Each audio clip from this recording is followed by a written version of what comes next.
예, 찬양 감사합니다. 오늘은 교회 전례력으로 주연절 후 첫 번째 주일입니다. 크리스마스가 12월 25일이듯이 이 에피펜이라고 하는 이 주연절은 1월 6일입니다. 그런데 원래 이날은 이 동방교회 성탄절에 해당하는 날이었습니다. 사실 예수님이 언제 태어나셨는지 그 정확한 날짜를 아는 사람은 아무도 없습니다. 다만 이런저런 이유로 전통적으로 이 서방교회는 그냥 12월 25일을 성탄절로, 그리고 동방교회는 1월 6일을 성탄절로 각각 지켜왔었습니다. 이 주연절이라고 하는 것은 이 둘을 좀 연결해 보려고 하는 서방교회의 시도에서 출발했습니다. 이 서방교회는 12월 25일을 성탄절로 지키고, 그리고 그 12일 후인 1월 6일을 주연절로 지킵니다.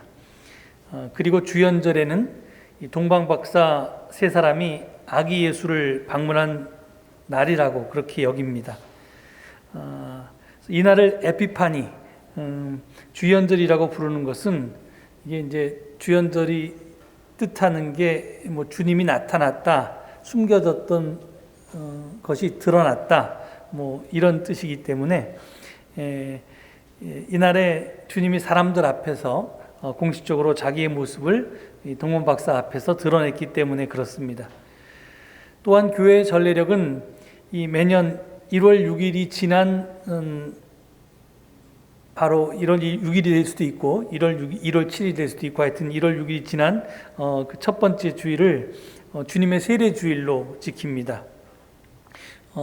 그 이유는 이 갈릴리 나사렛이라고 하는 촌구석에 묻혀 살던 예수님이 비로소 역사 속에 자신의 모습을 드러낸 날이 바로 세례자 요한에게 세례를 받았던 날이고, 그리고 이날에 예수님께서 하나님의 아들로 세상 사람들 가운데 드러나게 되었기 때문에 그렇습니다.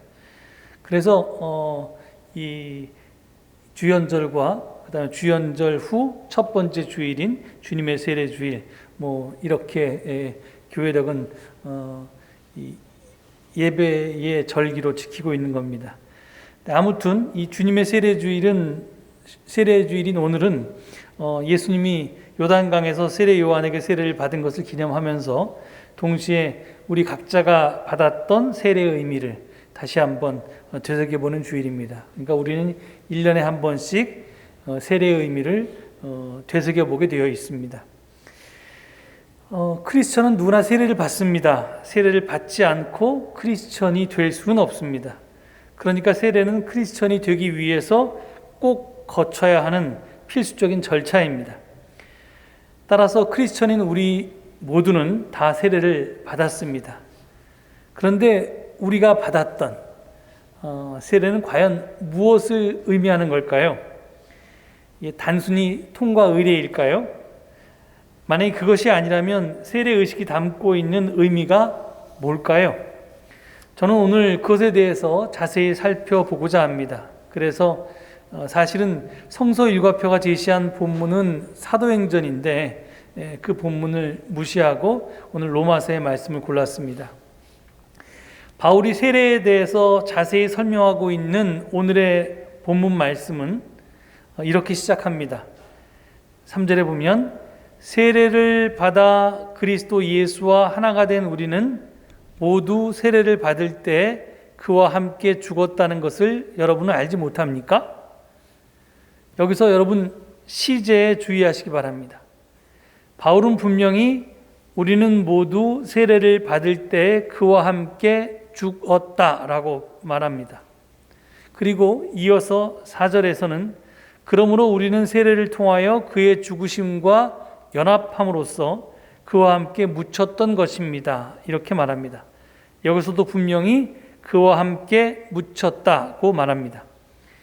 바울에 따르면 우리는 세례를 받을 때 이미 죽었습니다. 그리고 묻혔습니다. 이 두 문장을 한국어로 읽으면 시제가 과거입니다. 그런데 영어로 읽으면 이게 현재 완료이거든요. 현재 완료는 잘 아시는 것처럼 물론 이제 그리스어도 영어와 똑같은 시제인데요. 현재 완료인데 과거에 어떤 사건이 일어났고 그 과거의 사건의 영향이 지금까지도 계속되고 있음을 나타내는 시제입니다. 그러니까 세례를 받은 때부터 제 기억에는 저는 1983년인가 세례를 받았던 대학교 3학년 때 세례를 받았던 걸로 기억하는데요. 1학년 때인가? 이게 지금 확실히 지금 기억이 안 나네요. 하여간 3학년 때 같아요. 83년에 세례를 받았던 것 같은데 그 세례를 받은 때부터 지금까지 쭉 나는 죽어 있고 또 나는 묻혀 있다는 것입니다. 도대체 바울의 이 말이 무슨 말일까요? 저도 그리고 여러분도 지금 죽지 않고 살아있고 또 무덤에 묻히지도 않았는데 바울은 왜 살아있는 우리에게 그런 일이 이미 일어났다고 단정적으로 말하는 걸까요? 바울이 말한 이 수수께끼 같은 말을 이해하기 위해서 우리는 초대 교회의 건축물을 좀 살펴볼 필요가 있습니다. 그래서 제가 오늘 증언을 위해서 사진 몇 장을 준비했습니다. 첫 번째 사진을 좀 틀어주시겠어요? 여러분 아마 집에서도 이 화면이 보이실 것 같은데 이 첫 번째 사진은 소위 세례반이라고 불리는 성물입니다. 가톨릭 성당이나 정교회 예배당 그리고 예전을 리터지를 중시하는 개혁교회 예배당 앞쪽에는 이런 세례반이 놓여 있습니다. 이 세례반은 세례를 주는 물, 즉 세례수를 담아놓은 큰 돌주발입니다. 그래서 지금 위쪽에 있는 게 이게 대야같이 물을 담아놓게 되어 있는 그런 물그릇입니다. 영어로는 베프티즈말 폰트라고 하는데요. 이 폰트가 이제 서체라는 말이 아니라 여기서는 이제 그런 이제 세례 반이라고 하는 말로 그렇게 번역됩니다. 하여간 이런 저런 모양의 세례반은 그래도 이제 현대 많은 예전적인 교회에 좀 쓰이고 있는데요. 우리 교회는 세례수를 담기 위해서 작은 도자기를 사용합니다. 여러분들 기억하실지 모르겠습니다. 그런데 이 사진에 있는 세례반은 우리가 사용하는 도자기에 비하면 엄청나게 크고 또 이동할 수 없도록 이렇게 고정되어 있습니다. 그런데 교회를 처음으로 건축하기 시작했을 때 사용하던 세례반의 모습은 이와는 많이 달랐습니다. 잘 아시는 것처럼 로마 제국에서 기독교는 불법 종교였습니다. 그러다가 주후 313년에 콘스탄티누스 황제가 밀라노 칙령을 발표해서 기독교를 합법적인 종교로 공인했습니다.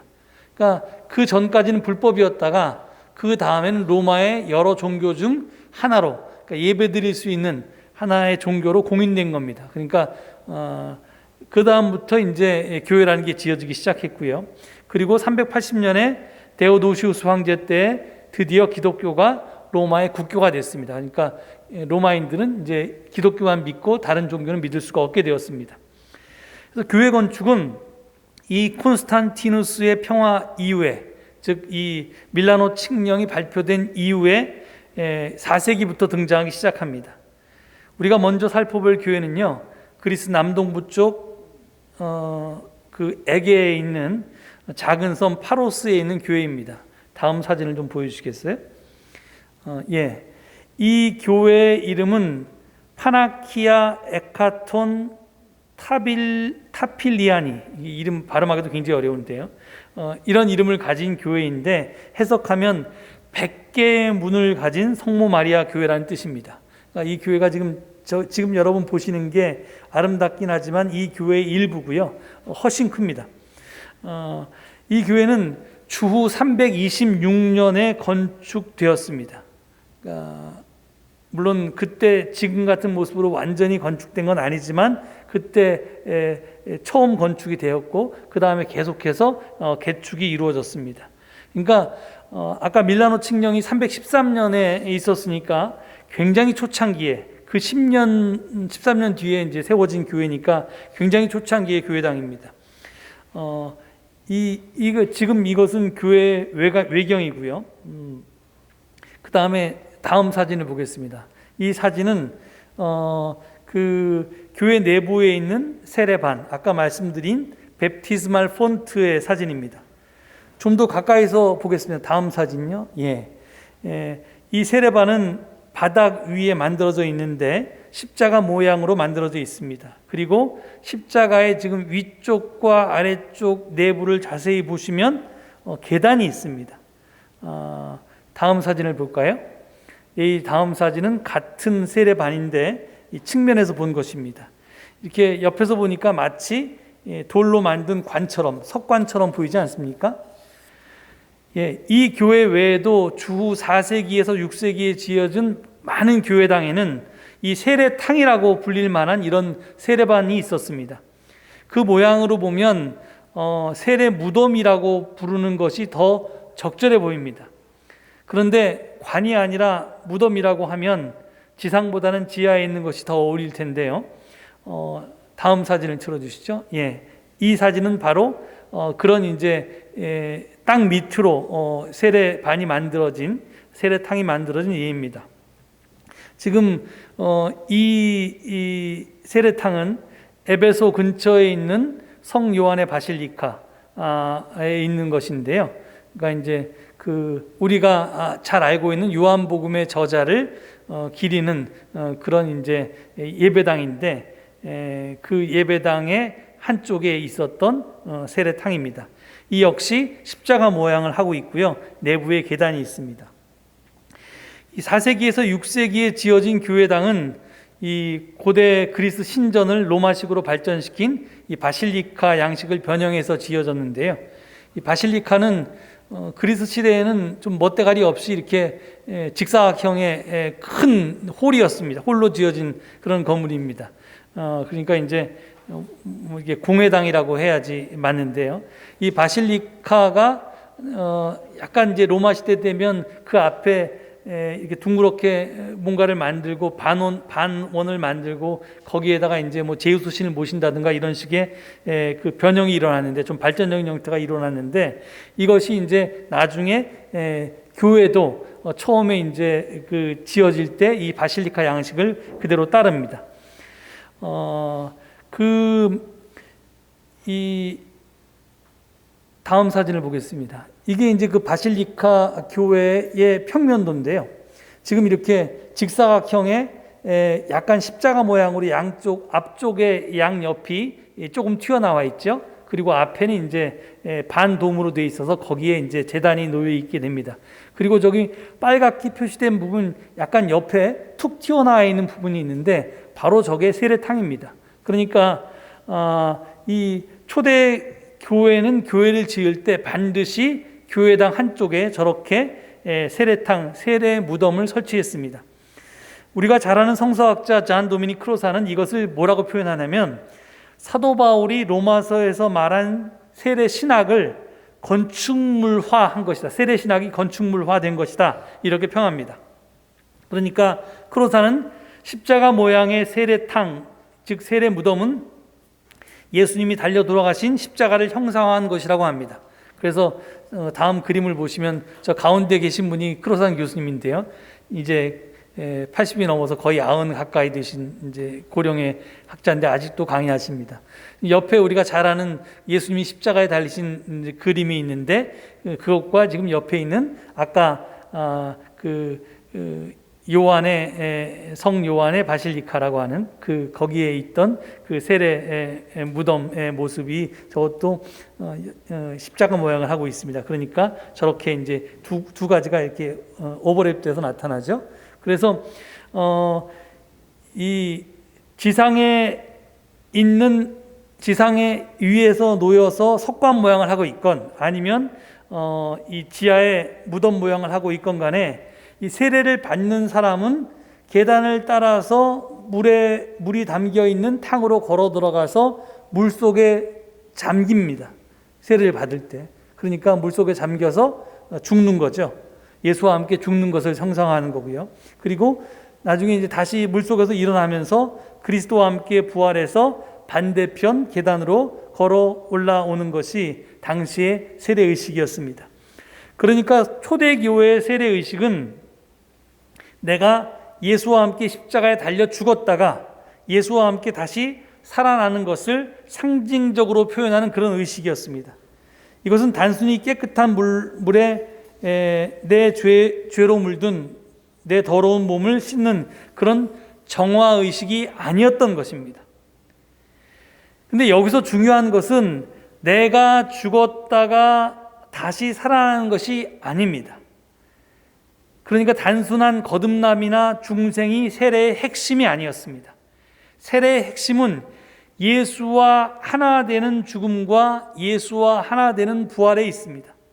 단순한 죽음과 부활이 아니라 예수와 내가 하나 되는 죽음과 부활이라는 것이 중요했습니다. 그래서 십자가 형상을 본따서 세례 무덤을 만들었던 것입니다.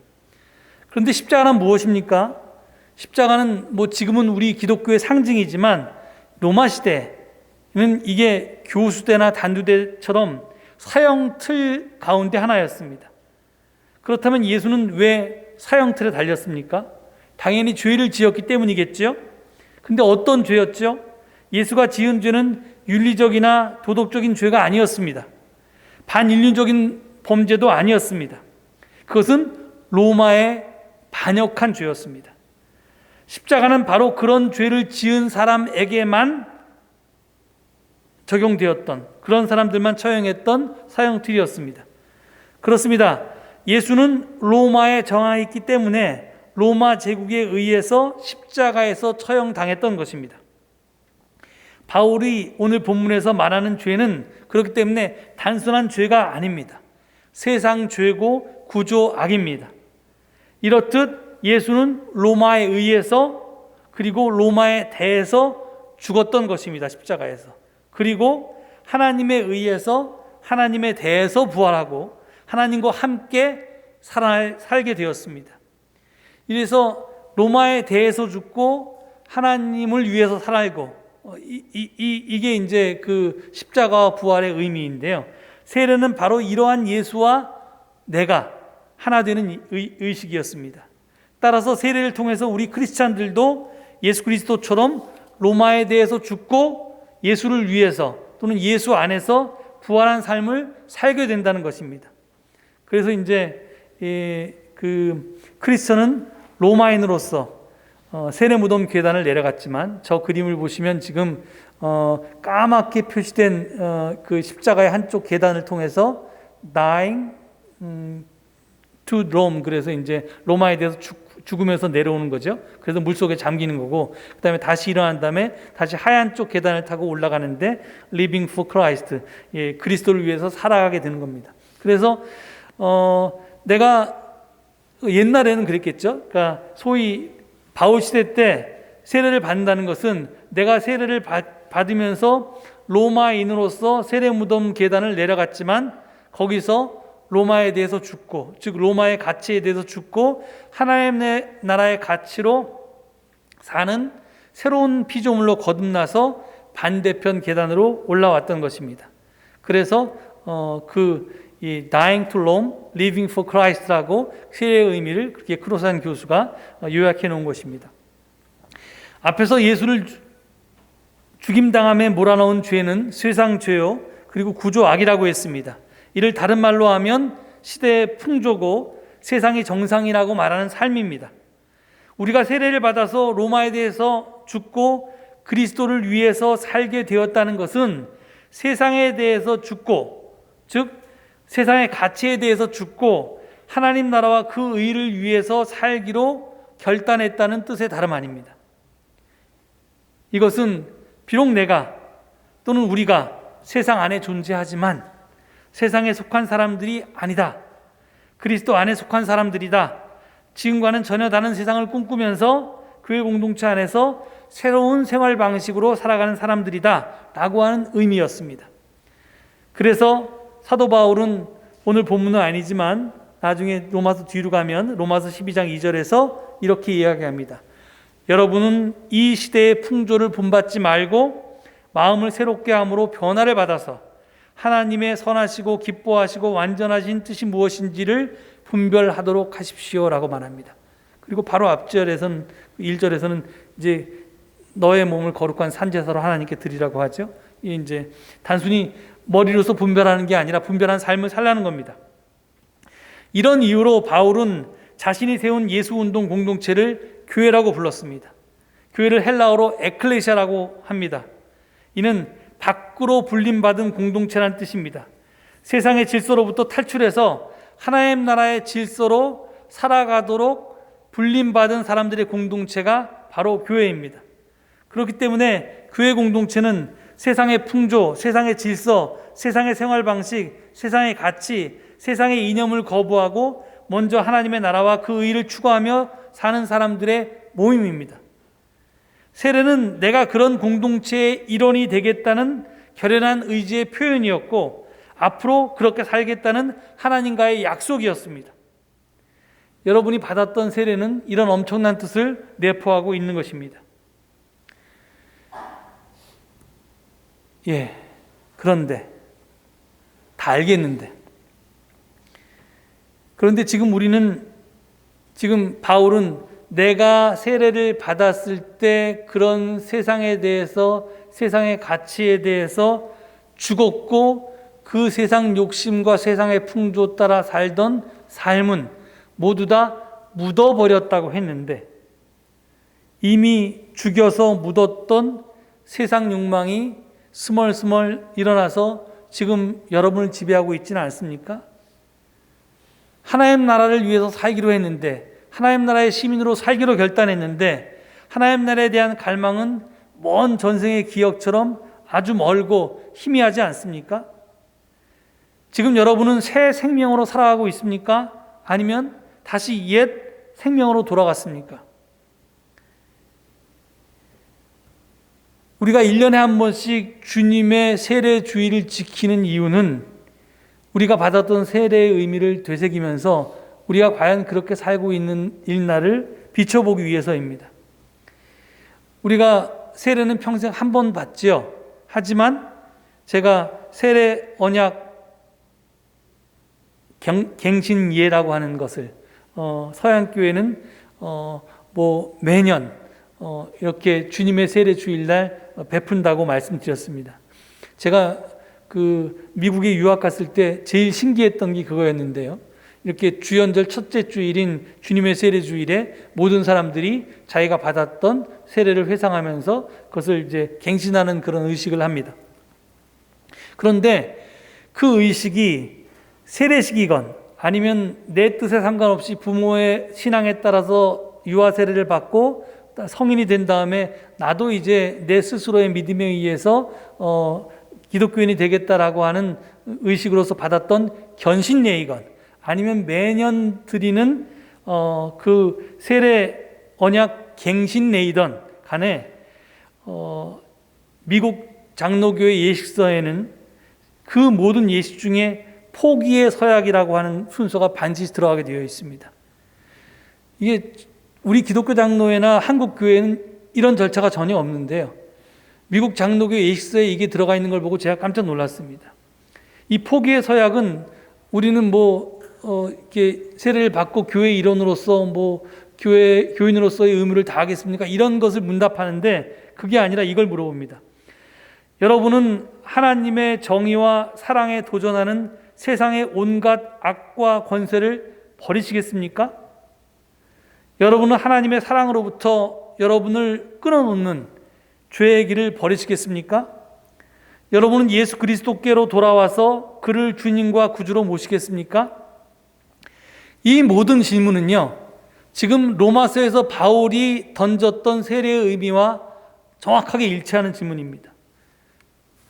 내가 로마에 대해서, 세상의 풍조에 대해서, 세상에 대한 욕심에 대해서 세상 사람들이 이렇게 사는 것이 바르다, 옳다, 이렇게 사는 게 맞다라고 하는 그런 세상의 가치에 대해서 그런 악과 권세에 대해서 포기하고 로마의 황제가 아니라 또는 돈이 아니라 힘이 아니라 예수를 주님으로 구주로 모시며 살겠다는 그런 포기의 선언이기 때문에 그렇습니다.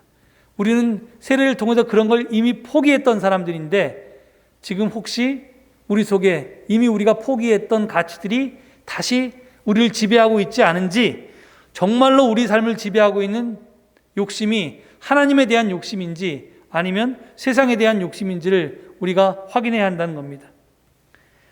이렇듯 세례는 비록 아직 세상은 그렇지 않지만